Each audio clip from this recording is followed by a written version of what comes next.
Hi,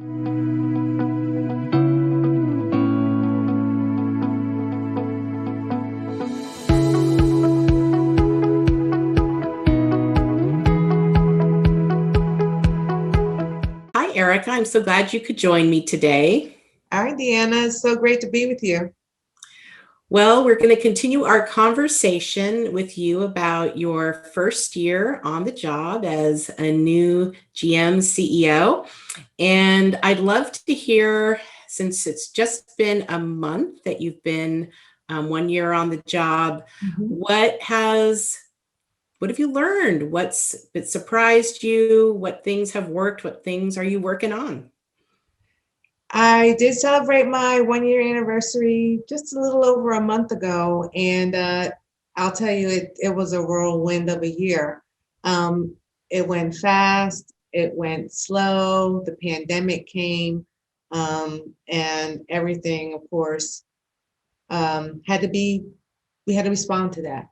And I think maybe I had a benefit of not having been here for too long, so I wasn't committed to anything that was already here or in place. So we needed to pivot. I was able to do so relatively easy because I hadn't become attached to anything or any process. It has, when the pandemic hit, I think my first response was, how are we financially, right? Because we knew that all underwriting or sponsorship was drying up in some places, especially from the arts community. There were questions around if we should do a drive or not. In the spring when the pandemic first hit, there were questions around, okay, well, if we don't get any more money in the door, how much money do we have in the bank to carry us? How many months can we float with what we currently have? And that was a big challenge. And we made it through that okay.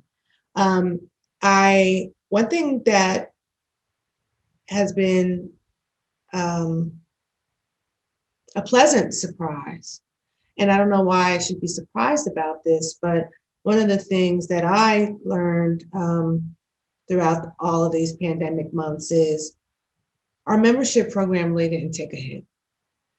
People that love public radio, and they are committed to supporting what we do.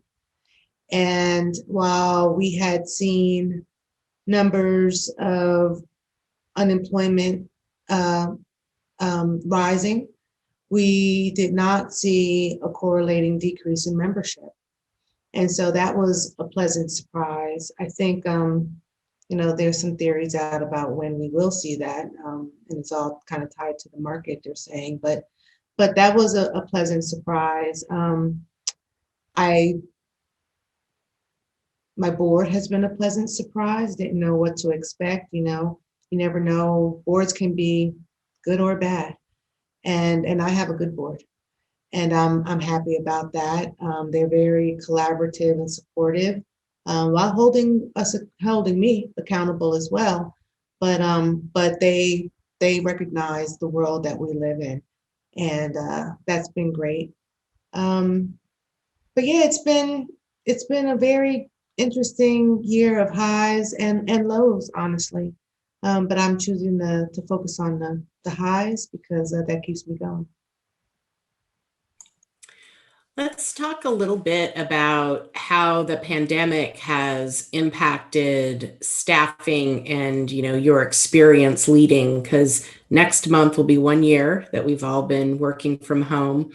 And I'm hearing from stations that this has gone on so long that they're starting to have some dealing with tenseness in their organizations, staff that are frustrated about all the work, virtual work, and tension between employees, mental health issues that staff are dealing with that you can't just send a person to EAP to solve. So have you been seeing any of those issues? And as a new leader, how are you managing all of that? I think one of the things about a new leader or coming into an organization as a new leader is that they don't know me. So I had very little time with my staff before everyone went to work remotely, and they still don't know me. And I still don't know them very well. You know, we have our all staffs on Zoom, and as wonderful a technology as that is, it is a barrier. And there's nothing like personal interaction, because body language is important. You know, you can have those nonverbal cues in a in-person setting that you don't get on Zoom. And so I think there's still a lot of uncertainty about me as a leader here that folks are still grappling with, you know, what the future looks like under my leadership, you know, our future. Because of the pandemic, I haven't really had the time to really um, focus on the vision for the future or the building blocks for the future, because I'm still managing through a crisis. And so I listen to and read Brene Brown. You know, she's the author who writes on leadership. She indicated in one of her books, and if not more than one, but one that I read recently, that in the absence of information, people start making things up, and then rumors transpire. And so, you know, even though everyone's working from home, what I've learned is that there are groups of people that talk more regularly than the full staff. Of course, as you have going to have that in any office environment, you have your friends, and they continue to talk amongst themselves. And I've got folks here who are primary caregivers for their aging parents. I've got family members here, staff members here who are, have young children at home that are homeschooling. And those are two opposite ends of the spectrum of stress, family stress at home. And they, of course, because of that, they're not readily available for work, right? They've got other distractions. And I've noticed an increase in just increase in issues that revolve around human resources. And a lot of them are landing on my desk, at my foot, because we're a medium-sized station, medium smallish. And we don't have a full-time human resources person on staff currently. And that is increasingly challenging. But what I've learned, though, is that I'm just going to back up a minute. I had a similar conversation with Sally Kane at NFCB over the summer. And she asked me, what have I had to tap into more since I've been here? And it's certainly compassion. I'm trying to lead with compassion, understanding all of the challenges that we all face. We all have them.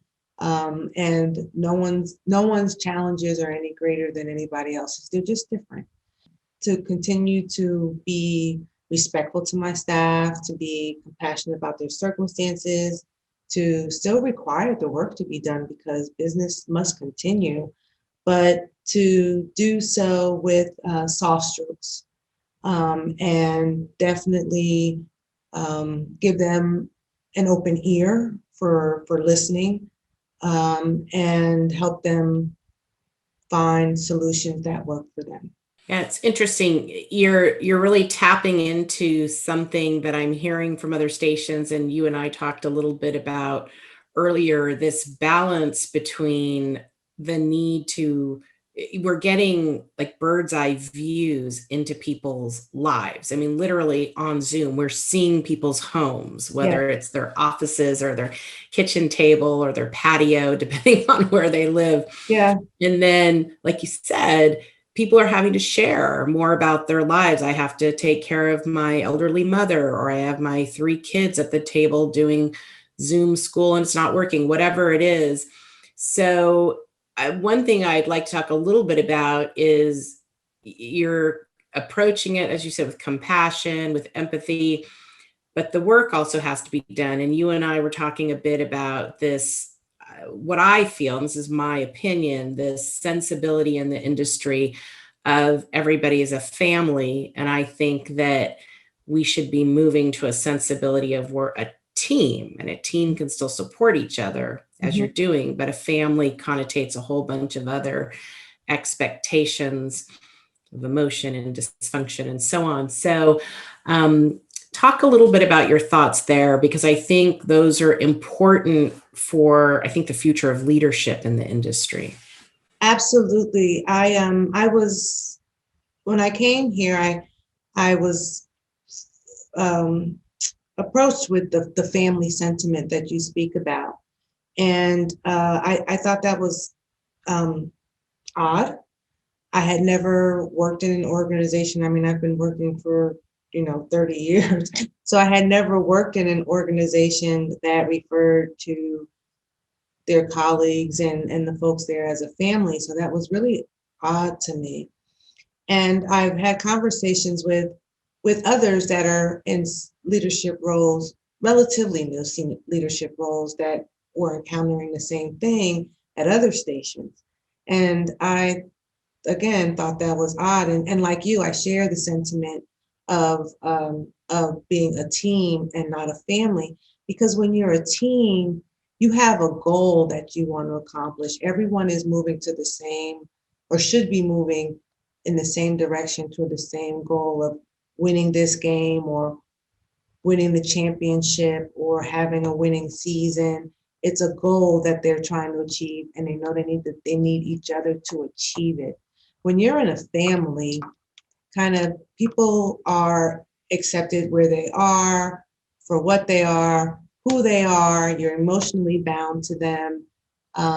You tolerate dysfunction in families. Often siblings don't get along. There's sibling rivalries and that kind of thing. And that's the kind of thing that we don't need in our station or our system, because it impedes progress.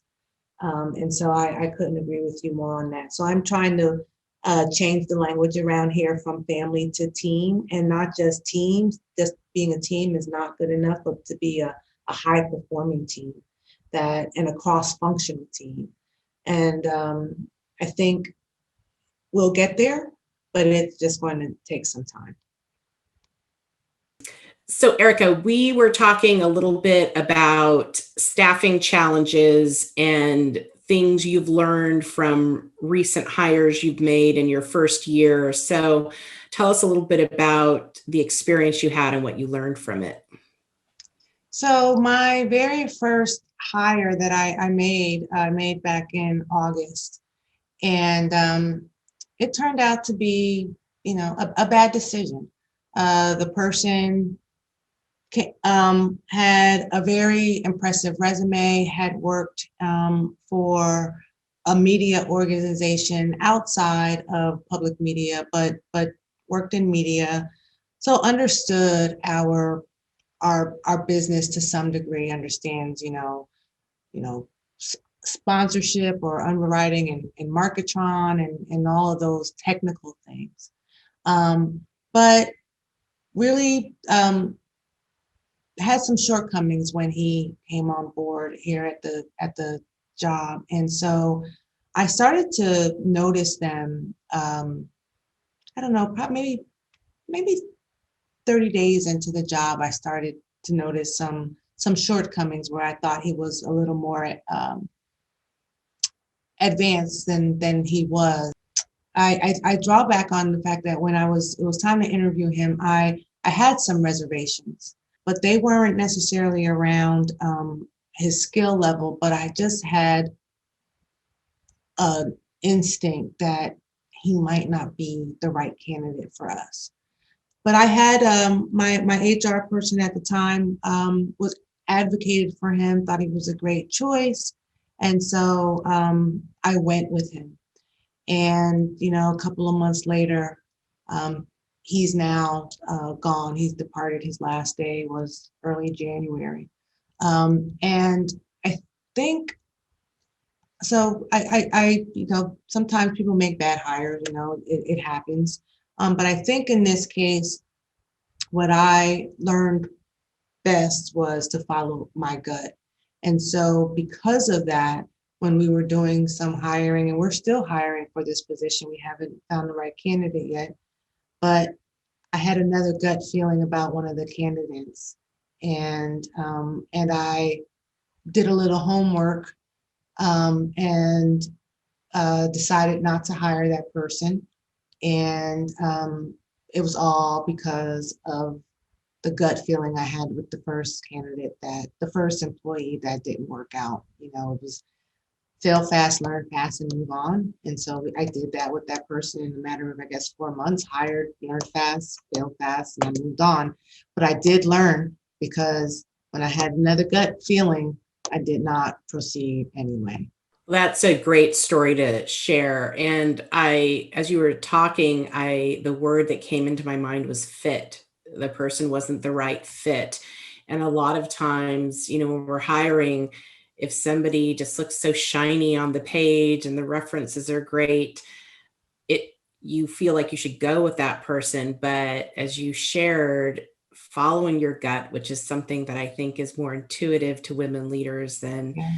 men leaders, and really celebrating fit, helps helps you get a team that is going to work toward the vision you have and the goals you're setting, as opposed to going off on their own. Right, right. So yeah, it's been an interesting journey, that's for sure.